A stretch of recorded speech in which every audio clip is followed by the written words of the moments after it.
What kind, boy? Yo, we got the story of the winger who forgot how to dribble, bro. To show us on Marcus Rashford in the thumbnail, boy. You know I had to. Hey, bro. Back in 2021, for some reason, me and my dad watched Man United Bro, I don't know what happened to Rashford, bro. a lot. And as two That shit complete is so sad. casuals, the one thing that shocked us the most was how bad Marcus Rashford was. Watching him play got so rough. We had a running joke where whenever he got the ball, we'd start a 3-second countdown. 3, 2, 1. Because 9 out of 10 times, before he could even finish, he had already lost possession. Every time we'd look at each other in disbelief and ask, isn't this... Rashford's the only player who got to age 27, bro, and got slower. That doesn't want to run anymore, the guy they constantly compare to Mbappe? Look, I'm gonna be honest, even now, whenever I catch myself thinking about it, I'm like, surely we were too hard on the guy, we were exaggerating, just joking around. So I decided to put it to the test. I checked his stats for that season and, goddamn, one-on-one, he was one of the worst players in the whole league. 9 out of every 10 wingers had a higher percentage of successful take-ons than him, and somehow this season, he got twice as bad. Only 3% of all wingers have performed worse Bro, you know how good this all was when he was first than coming him. up? Even Anthony, reportedly the most useless player in the league, has outdone him by far. Matter of fact, not only did Anthony put himself in goal-scoring situations When was the last time Anthony played a fucking match, boy? 5 times more often than him, but he progressed the ball up the pitch 70% more than the so-called progression monster, Marcus Rashford. Looking at his scouting report, there is no way to get past it. Rashford's stats are trash tier. He cannot even compete with the average winger, let alone with the best in the world. So, what happened? Why do so many still treat this 27-year-old like he's the next great English wonder kid? How did he scam everyone into believing he could reach Mbappe's level? Well, one thing that surely didn't help was how fast he became a superstar. You see, inside Man United's academy, there's a special program designed only for the most exceptionally talented. It's uncommon for a player under the age of 14 to be brought in, and their own rules forbid them from signing up anyone under 12 years old. However, those rules were only broken once, when they brought in 11-year-old Marcus Rashford. Before he'd hit puberty, he was already putting in shifts alongside some of the highest 11, boy. rated young talents in the world. Also grew up playing football. Football was his life for his whole life, sir. Boys who were 4 to 5 years older than him, Paul Pogba, Ravel Morris and Jesse Lingard. However, what no one expected was that he'd make it into the first team faster than any of them. By 15, Rashford trained with the senior squad for the first time.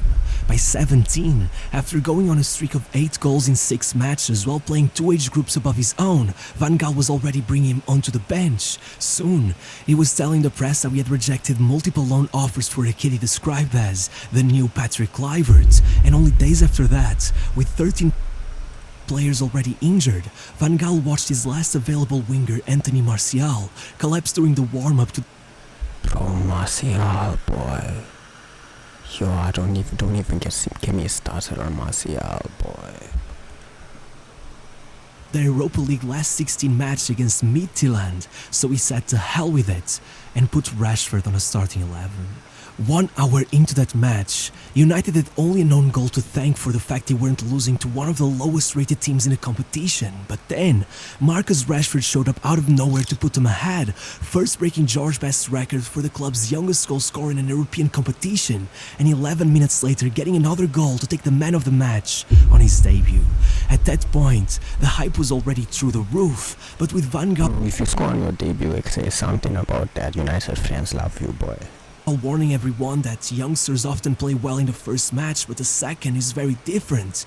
At least the wisest of fans knew not to get their hopes up, or I guess they managed to do that until Rashford was called up again 3 days later against Arsenal and proceeded not just to score another 2 goals but to assist their third as they took a 3-2 win.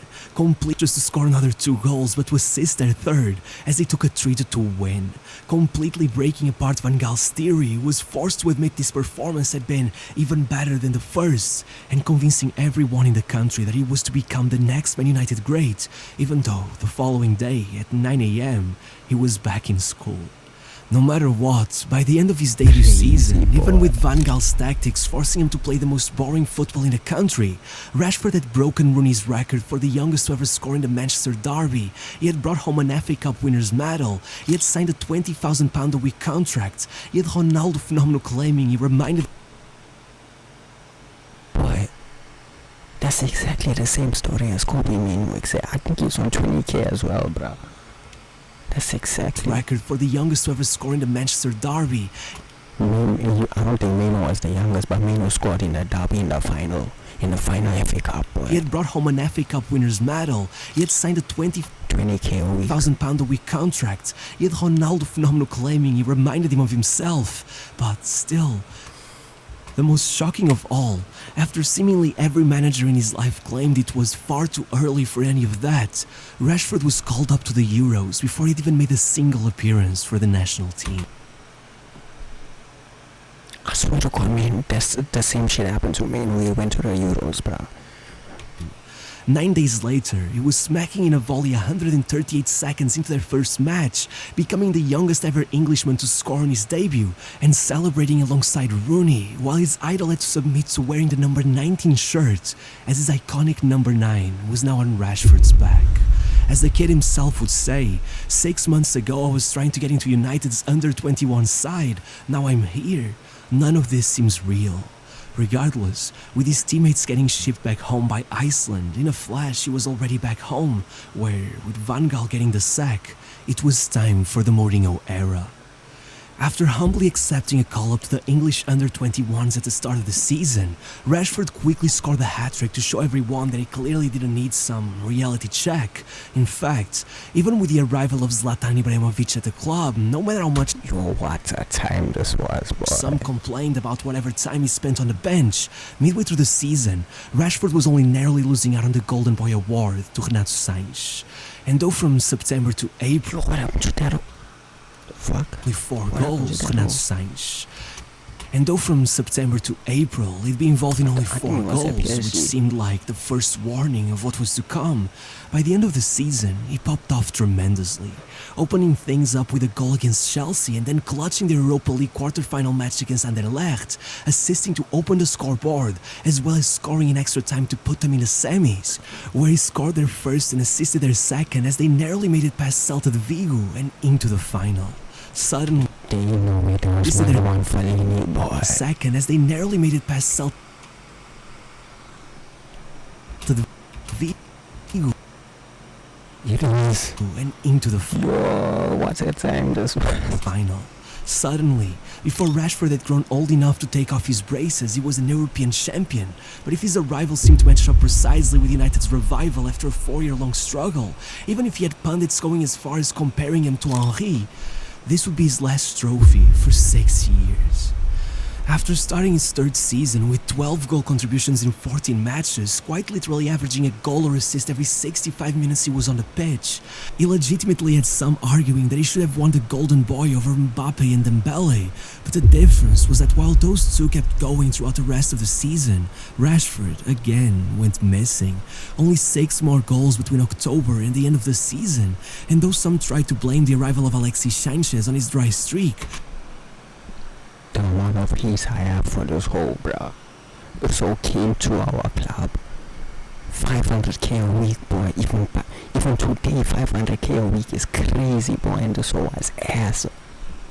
As Mourinho himself made sure to point out that with the number 7 shirt, this whole was ass. At the end, no player in the squad had made more appearances than Marcus Rashford. To make matters worse, over summer he played a seriously forgettable role at the World Cup, even though England damn near reached the final, and then scored just 3 goals over the first 4 months of the season, with Mourinho handing him Ibrahimovic's number 10 shirt, only to end up getting sacked and replaced by Solskjaer, who, coincidentally, just happened I'm not gonna lie, the Solskjaer period was underrated, etc. to be the first coach who truly fit Rashford's play style. And here's where a really important point has to be made. Rashford's problem isn't a lack of world-class attributes. He clearly has a lot going for him in many ways. The problem is that his skill set is seriously narrow, meaning he can only apply it effectively to very specific game scenarios. In other words, maybe if he played at one of the highest performing clubs in Europe in a system that truly fit him and flowed all around him, he could be one of the scariest players in the world. But the thing is, so could a lot of other players. Adaptability is one of the most underlooked aspects of a player's game. It's the difference between having a great peak midway through your career and maintaining world-class status for over a decade. In fact, the one other aspect that plays a big role in that is your mental resilience, your ability not to be overwhelmed by your own success. Rashford, well, he seems horrible at both.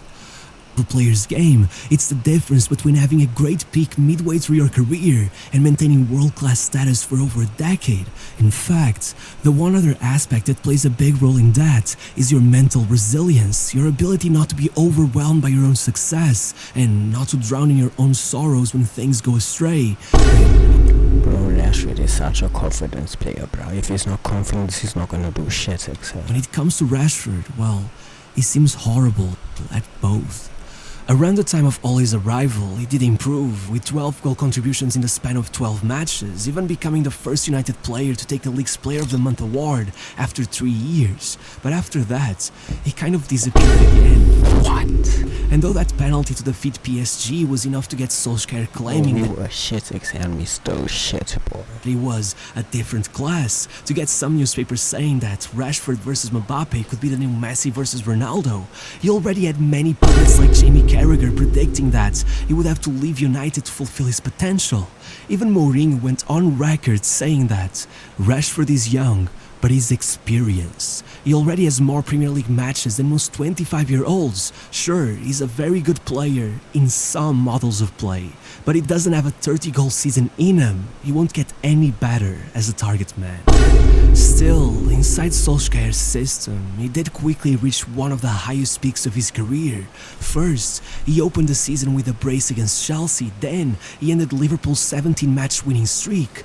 But after quickly going on an incredible goal-scoring run with 20 goal contributions over 20 matches, he fractured his back the very next game, going out for 5 months. Though, in a weird way, I guess you could say he was lucky enough that it was precisely when football had to be interrupted because of the pandemic, which not only allowed him to carry on with his season without missing nowhere near as many matches as first expected, but made him into a national hero. Look, here's another point I feel I really have to make. No matter how negative the tone of this video may be, Rashford is an example to any other footballer in terms of his work outside the pitch. That's fair. And I truly admire him as a person. I'm sure you all know this, but over the lockdown, Rashford didn't just start a campaign that was able to raise £20 million to feed over 500,000 children across the country, but his open letter to the UK government played a big role in a change of policy that extended free school meals into the summer holidays. I don't think there's much more you could ask of him, but somehow, when it came to its impact on his football, that turned out to be a double-edged sword. As Rashford himself admitted, when everyone is telling me they love me, I get suspicious. Don't get me wrong, at the end of the season, Rashford was still voted the club's player of the season for the first time. Matter of fact, even got voted by the FWA as the third best in the country, but even though the following season he'd be able to somewhat maintain his level, shocking everyone right out the bat by coming in against Leipzig with only 27 minutes left in the game and somehow scoring his first ever hat-trick, not to mention another game-winning goal against PSG, as well as the fact that by January, United was on top of the Premier League table for the first time since 2012. Well, then, even if How many years till we get there again, bro? not as abruptly as before, he progressively slowed down throughout the second half of the season, complaining that he had not played a game completely pain-free in 2 years. Eventually, closing it all out with just 6 goal contributions in the final 18 matches, a far cry from his 27 over the first 39, not just allowing City to completely run away with the title, but being unable to make the difference, as United made it all the way to the Europa League final, only to finish their season completely trophyless. Though, really, that was not when a majority of fans turned their backs on him, no. A couple months later, Rashford made it to the Euros, and on the back of these disappointing performances, he was Oh no, these the penalties, boy. Yo, that's just this. barely afforded any minutes. However, with 1 minute of extra time left in their final against Italy, he was brought in for the shootout and was the first to miss. Maybe even more important, the oldest to miss. Rashford could not be afforded the same leniency that the likes of Saka got, and so, faster than I could have imagined, the dark underbelly of football was exposed. Rashford was blasted with Now the dark underbelly of fucking UK was exposed, boy. racial I abuse don't expect nothing less from on social media. Even his mural was vandalized. He was public enemy number one, and he simply wasn't cut out to deal with that much hate, especially not when Solskjaer was sacked. With only 2 wins in the first 7 matches of the season, Solskjaer barely had time to question what was going on with his team before Ralf Rangnick was brought in, and under his new manager, Rashford played the worst football of his life. 2 goals over the next 320 days, almost a full year. Especially from February onwards, it's hard to even put it into words. Rashford did not play even 1 average game. They were all Yo, how Ronaldo got so many goals in this team, I will never understand, boy. absolutely terrible. So much so that he wasn't even being called up to the national team anymore, not even for friendlies. But well, this is Rashford, so guess what happened next? He played quite simply the best football of his life. In a flash, Rangnick was sent away, Ten Hag arrived, and by the time September ended, Rashford was the league's player of the month, with 8 goal contributions The season was crazy, boy. in the first 8 matches of the season. And after a bit of a quieter streak over October, he left for the World Cup in Qatar and proceeded to score 3 goals in the mere 136 minutes he was afforded, the most by a United player at an international tournament since Bobby Charlton in 1966. Still, somehow, coming back and going on a streak of 20 goal contributions in 17 matches around the holidays, by the winter market, he had Ronaldo was scoring every fucking game, boy. PSG playing with the idea of signing him as they began to fear the inevitable exit of Kylian Mbappe. By February, he was already taking his 3rd Player of the Month award of the season, something only Mohamed Salah had ever achieved. By then, even Ten Hag himself had fallen victim to the Mbappe comparisons, claiming that, in his position, Mbappe was the only player in the world who was better than him. Only to then watch as his team got demolished 7-0 by Liverpool, completely breaking down